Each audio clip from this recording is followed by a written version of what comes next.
Здравейте хора, днес кажа всичките ми Juicy Bombs в този месец. Мисля, че няма да ми стигна времето, защото съм много приказлива. Но ще видим дали ще стане. Нека да започваме с този месец.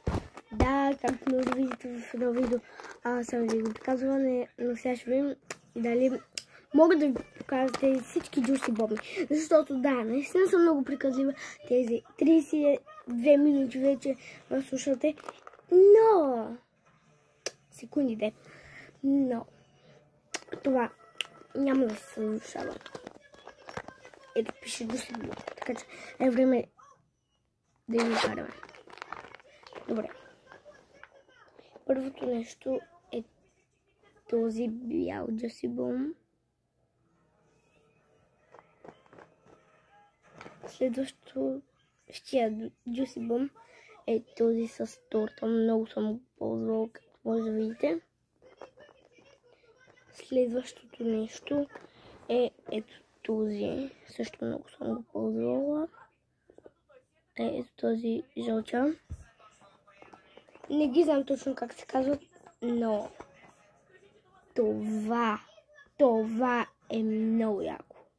Като просто си го слушаш на устните Juicy Bomb. Просто много хубаво. Следващия Juicy Bomb е ето този с ярко розов цвят. Вижда се, тези, които го има, малко се вижда, ама не баш много. Ето. Следващия Juicy Bomb е като пудра за такова, ама не гланце. Е с Дина. Диня! Следващото нещо е този хелоуинския Juicy Bomb. Е много сладко душче.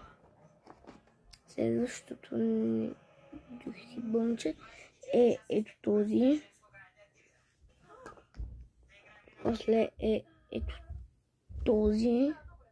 Тук малко е много странно, но пуска. Защото ето тук има.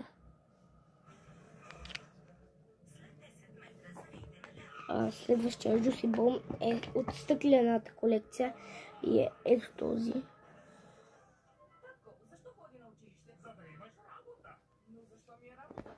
Следващия стъклен е ето този. И няма да ни стигне времето, както винаги, защото съм приказлива. И това беше от мен.